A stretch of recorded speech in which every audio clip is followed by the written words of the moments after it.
हाय।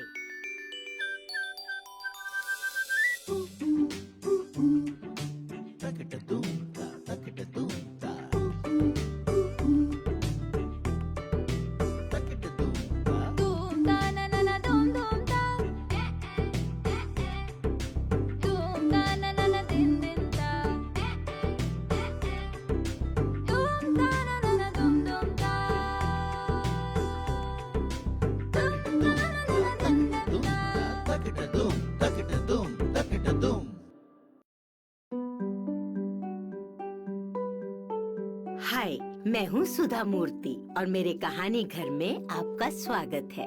आज की कहानी है सुनहरी चिड़िया। बहुत पुरानी बात है। एक छोटे से गांव में रहती थी एक छोटी सी लड़की, वर्षा। वर्षा अपनी माँ के साथ एक छोटे से घर में रहती थी। उसकी माँ एक अमीर आदमी के घर पर काम करती थी।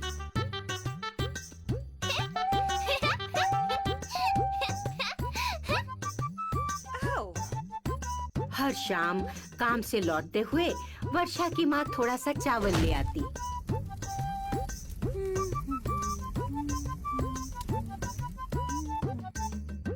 दोनों माँ बेटी उस चावल को पकाकर खाती और सो जाती। ना उन्हें ज्यादा का लालच था और ना ही इच्छा। वो दोनों अपनी छोटी सी दुनिया में बहुत खुश थीं।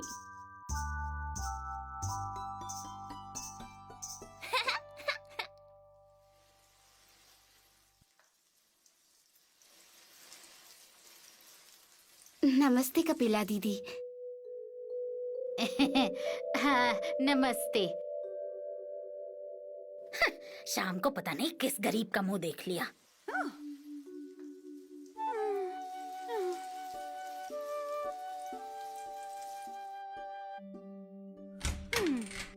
अरे माँ, तुम आ गई?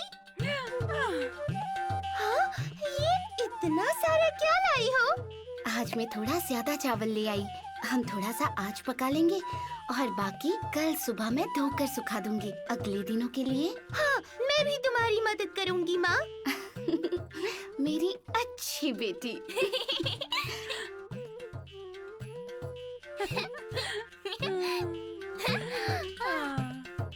वर्षा, तुम यहीं रहना और चावल का ध्यान रखना। कोई चिड़िया आके खा ना ले। मैं काम पर चलती हूँ। अच्छा माँ।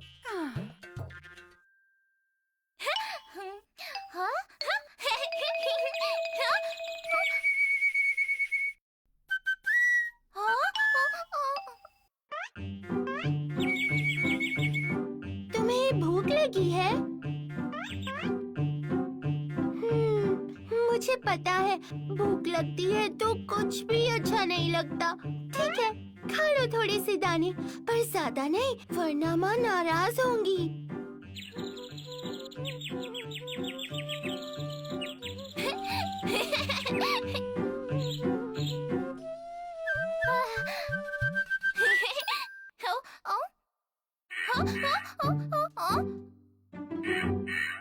अरे, तुमको भी भूख लगी है? खाओ खाओ। खाओ। ठीक है, तुम भी थोड़े से चावल के दाने ले लो।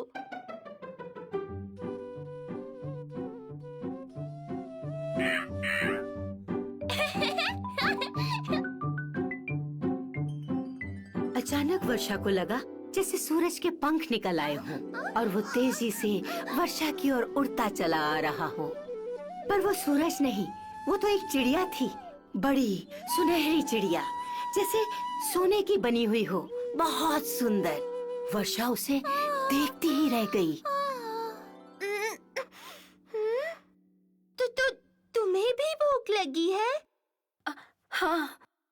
हाँ, तुम बोल सकती हो? हाँ, मुझे बहुत भूख लगी है। मैंने देखा कैसे तुमने गौरैया और कौवे की मदद की।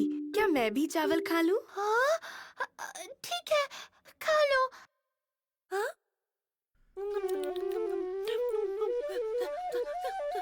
पर बस थोड़ी सी दाने खाना। बस बस। हाँ, ये तुमने क्या किया? सारे चावल खा लिए। अब माँ बहुत नाराज होंगी।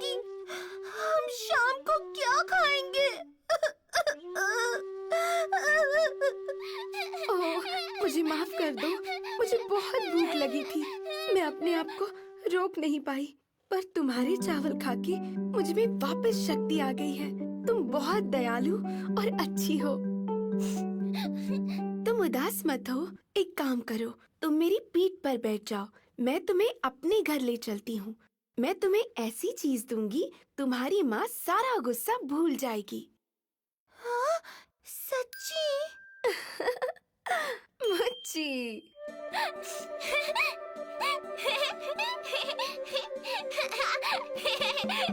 अब तुम मुझे कसकर पकड़ लो।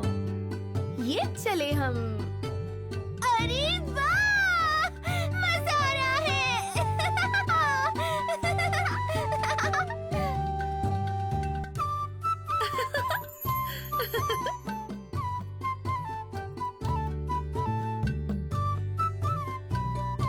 सुनहरी चिड़िया वर्षा को गांव के बाहर बूढ़े बरगद तक उड़ा के ले गई। जैसे ही वर्षा ने आंखें उठा के देखा तो उसे पेड़ पर सबसे ऊपर एक बहुत ही सुंदर सुनहरा घर दिखाई दिया। वाह, तुम्हारा घर तो बहुत सुंदर है। ऊपर आने के लिए तुम्हें कैसी सीढ़ी चाहिए वर्षा? हाँ, कैसी सीढ़ी? सीढ़ी तो एक ही तरह की होती है, लकड़ी की। ये सुनकर सुनहरी चिड़िया ने मुस्कुराकर अपने पंखों को हिलाया और जादू से वहाँ एक लकड़ी की सीढ़ी आ गई। वर्षा उसके ऊपर चढ़कर उस सुंदर सुनहरे घर के अंदर आ गई। वहाँ सब कुछ सोने का था। सोने का पलंग, सोने की ही कुर्सियाँ, टेबल, बर्तन, सब कुछ सोने का। वाह, सब कुछ सोने का। बैठो वर्षा, तुम्हें जरूर भूख लगी होगी। तुम्हें कैसी थाली में खाना खाना है? कैसी थाली मतलब? माँ तो हमेशा मुझे केले के पत्ते पे खाना देती है, उससे खाना और स्वादिष्ट लगता है। सुनहरी चिड़िया ने मुस्कुराकर फिर अपने पंखों को हिलाया और झट से वर्षा के सामने केले के पत्ते पर तरह तरह का स्वादिष्ट खाना आ गया। वाह, इतना सारा खाना, वो भी मेरी पसंद का। वर्षा ने पेट भर खाना खाया। फिर सुनहरी चिड़िया ने एक बार और अपने सुनहरे पंख हिलाए और 3 बक्से प्रकट हुए। एक छोटा, एक उससे थोड़ा बड़ा और एक सबसे बड़ा। तुम्हारे जो चावल मैंने खाए, उसके बदले इन 3 में से कोई भी एक बक्सा तुम ले सकती हो। पर वो चावल इतने ज्यादा भी नहीं थे और उसके बदले सुनहरी चिड़िया ने मुझे कितना अच्छा खाना भी खिला दिया। मैं सबसे छोटा वाला बक्सा ले लेती हूँ।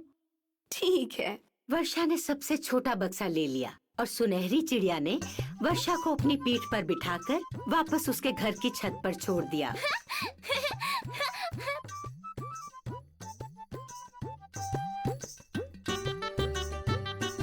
उसकी माँ काम से घर लौट ही रही थी। वर्षा दौड़कर उसके पास गई और उसको सारा किस्सा बता दिया। दोनों ने बक्सा खोल के देखा, उसमें तरह तरह के हीरे जवाहरात रखे थे। अब वर्षा की माँ को कभी भी कहीं और काम करने की जरूरत नहीं थी। ओह वर्षा, तुम्हारी दया और भलाई की वजह से ही आज हमारे भाग्य खुले हैं। इन कीमती हीरों की मदद से मैं एक अच्छी सी दुकान खोल लूंगी। उससे जो कमाई होगी उसमें हम दोनों आराम से जी लेंगे। पर ये बात लालची पड़ोसन को कहाँ पचने वाली थी। आए हाय, ऐसे अचानक कोई थोड़ी ही अमीर हो जाता है। कल तक तो खाने के लाले थे, हैं? और आज इतनी बड़ी दुकान, इतना अच्छा मकान, अच्छे कपड़े। जरूर कोई राज है, अभी पता लगाती हूँ।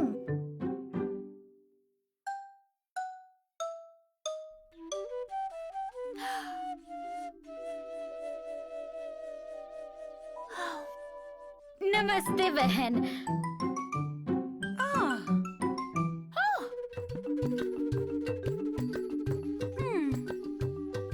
अरे वाह, कितनी अच्छी लग रही हो। मैं ना कब से सोच रही थी कि आके मिलूं, पर कपिला ने चालाकी से वर्षा की माँ से सब पूछ लिया और वर्षा की माँ ने सुनहरी चिड़िया के बारे में सारी बात उसे बता डाली। बस फिर क्या था, लालची कपिला भी चावल लेकर अपनी छत पर बैठ गई, सुनहरी चिड़िया के इंतजार में। अरे कहाँ रह गई ये सुनहरी चिड़िया?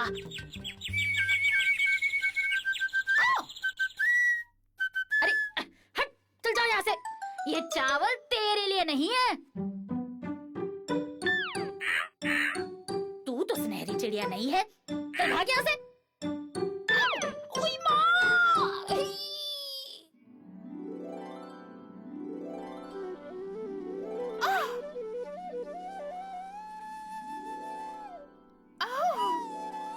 जल्दी से ये चावल खा ले और मुझे अपने सोने के घर में ले चल।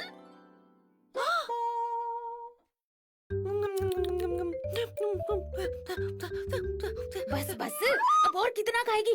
चल ना, अब चलते हैं।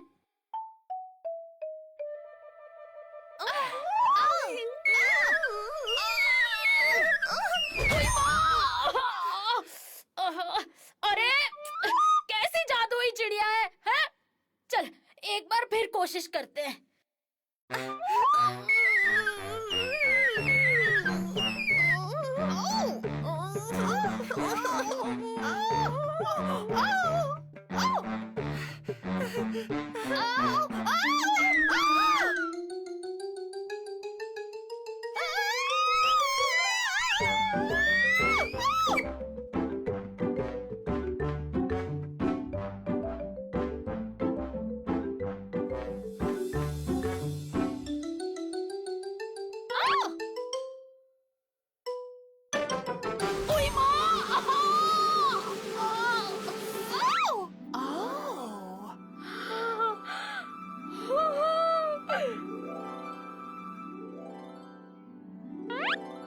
ऊपर आने के लिए तुम्हें कैसी सीढ़ी चाहिए कपिला?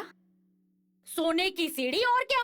सीढ़ी भी अपने साथ ही ले जाऊंगी।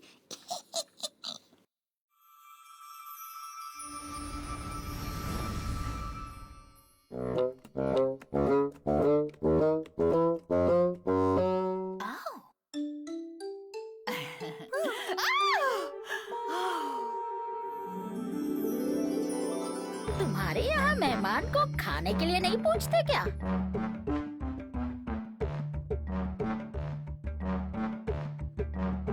तुम कौन सी थाली में खाना खाओगी? सोने की थाली में, खरे सोने की, जो जाएगी मेरे साथ।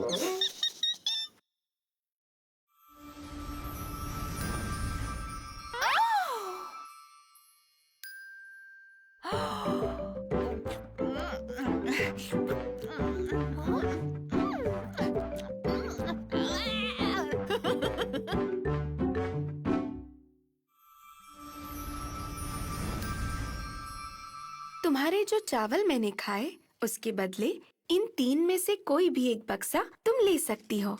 ये वाला?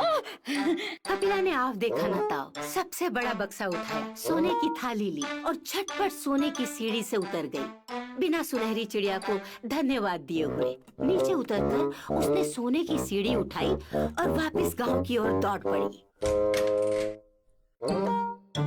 जल्दी जल्दी वापस घर आकर उसने जैसे ही अपने हाथों की ओर नजर डाली, वो आश्चर्य में पड़ गई। सोने की थाली की जगह उसके हाथ में एक केले का पत्ता था और सोने की सीढ़ी की जगह एक टूटी फूटी लकड़ी की सीढ़ी। अरे ये क्या? चलो कम से कम खजाने से भरा बक्सा तो है ही।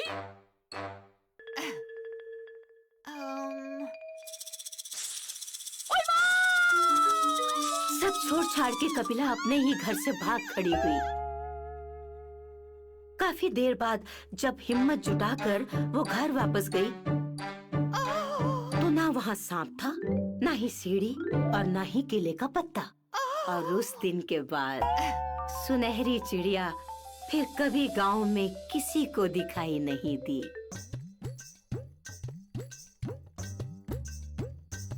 थी ना मजेदार कहानी? क्या तुम बता सकते हो कि इस कहानी से हमें क्या सीख मिलती है? बिल्कुल सही। प्यार, दया, दोस्ती और दूसरों की मदद करना हमें अच्छा बनाता है और अच्छे फल दिलाता है। पर लालची, मतलबी और अशिष्ट होना, चालाकी से चीजें हासिल करना, इन सब का अंजाम कभी भी अच्छा नहीं होता। याद रखोगे ना? अब अपनी सुधा आंटी को बाय बाय कहो।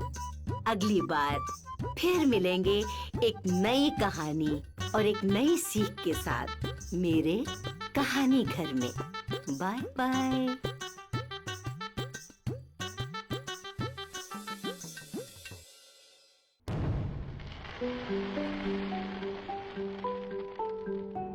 हाय, मैं हूँ सुधा मूर्ति और मेरे कहानी घर में आपका स्वागत है। दिवाली के दिन मुझे एक खास कहानी याद आई जिसका नाम है how to catch a goddess.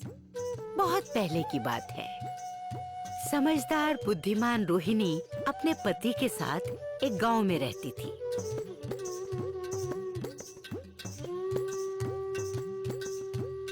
वो अच्छे खासे अमीर थे, पर एक बार उसके पति को व्यापार में बहुत नुकसान हुआ।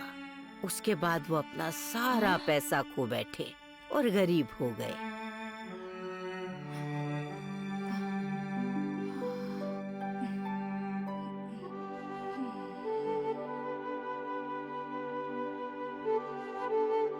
देखो तो रोहिणी को, बेचारी पहले कितने पैसे वाली थी और अब कैसी हालत में रहती है।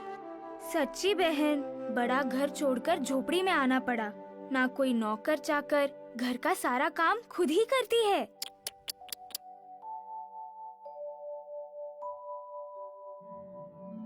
हाँ हाँ,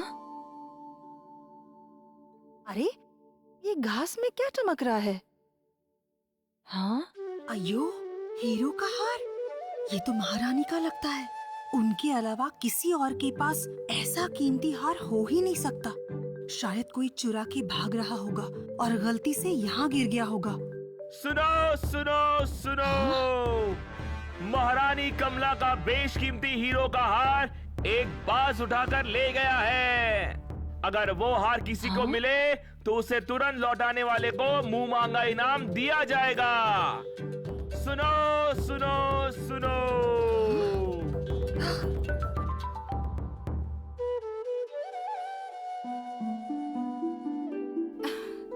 ये हमारा सबसे पसंदीदा हार है। इसे लौटा के तुमने अपनी ईमानदारी का परिचय दिया है रोहिणी। मांगो, क्या चाहिए तुम्हें? सोना चांदी, बड़ा सा घर, अच्छे कपड़े? मुझे ये सब नहीं चाहिए महारानी, पर मेरी एक इच्छा है। डरो मत, कहो क्या इच्छा है। हम वचन देते हैं तुम्हारी जो भी इच्छा है वो पूरी होगी। मैं चाहती हूँ। हाँ, खोल के कहो। महारानी, मैं चाहती हूँ कि इस दिवाली पूरे राज्य में किसी भी घर में दिया ना जले। आपके महल में भी नहीं, सिर्फ मैं अपने घर में दिया जला सकूं, ऐसी आज्ञा दीजिए। हाँ? तुम्हारी इच्छा बड़ी विचित्र है रोहिणी, पर हमने तुम्हें वचन दिया है तो तुम्हारी ये इच्छा पूरी होगी। जाओ, इस दिवाली सिर्फ तुम्हें दिया जलाने की अनुमति है और किसी को भी नहीं। शुक्रिया। जल्द ही दिवाली की रात आ गई।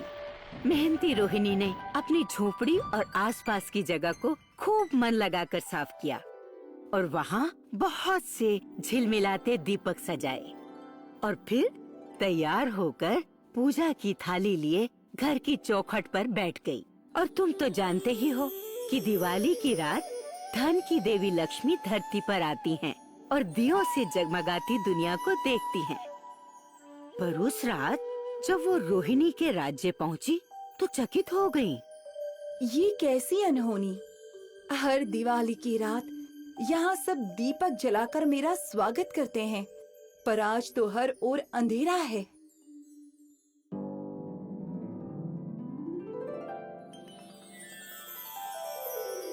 सिवाय उस छोटी सी झोपड़ी के वहाँ दीपक जल रहे हैं, वहीं जाती हूँ।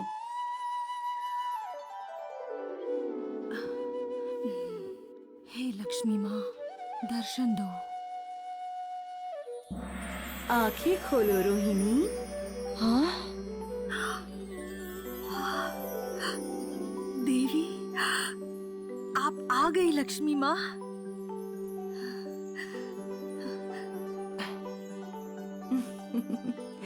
मैं तुम्हारी पूजा अर्चना से प्रसन्न हूँ रोहिणी, और मैं तो वहीं जाती हूँ जहाँ प्रकाश हो।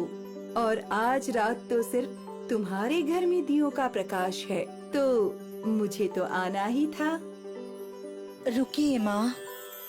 क्या हुआ रोहिणी? तुम धन की देवी लक्ष्मी को अपने घर आने से रोक रही हो? मेरे अंदर आने से तुम्हारा घर धन संपत्ति से भर जाएगा। मैं जानती हूँ माँ, जहाँ दियों की रोशनी और आपकी पूजा हो वहाँ आप जरूर जाती हैं, पर इससे पहले कि आप मेरे घर के अंदर आए, मेरी एक शर्त है। क्या शर्त? माँ, मैं जानती हूँ कि लक्ष्मी आकर चली जाए तो कैसा लगता है, इसलिए आपको मुझे वचन देना होगा कि अगर आज आप मेरे घर के अंदर आए तो फिर कभी वापस नहीं जाएंगी। तुम बहुत बहादुर और समझदार हो रोहिणी। तुमने मुझे फंसा दिया। तुम्हारे घर के अलावा कहीं और रोशनी नहीं। अब मुझे तुम्हारे घर में आना ही होगा, और तुमने मुझसे हमेशा तुम्हारे घर में ही रहने का वचन भी मांग लिया, ताकि तुम हमेशा धनी और समृद्ध रहो।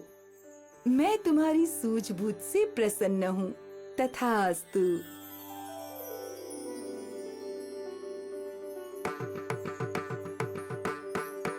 इस तरह ईमानदार समझदार रोहिणी के घर आई धन की देवी लक्ष्मी, और हमेशा के लिए वहीं रह गई। जल्द ही गरीब रोहिणी फिर अमीर हो गई, बहुत अमीर, और फिर कभी गरीबी से उसका वास्ता नहीं पड़ा।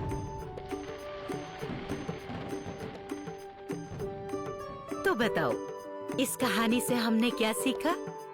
हमने सीखा कि समय हमेशा एक सा नहीं रहता, पर हमें हमेशा सूझबूझ से सही चुनाव करना चाहिए। हमारा एक सही कदम हमारे भविष्य को बदल सकता है। याद रखोगे ना? अब अपनी सुधा आंटी को बाय बाय कहो। अगली बार फिर मिलेंगे एक नई कहानी और एक नई सीख के साथ मेरे कहानी घर में। Bye bye.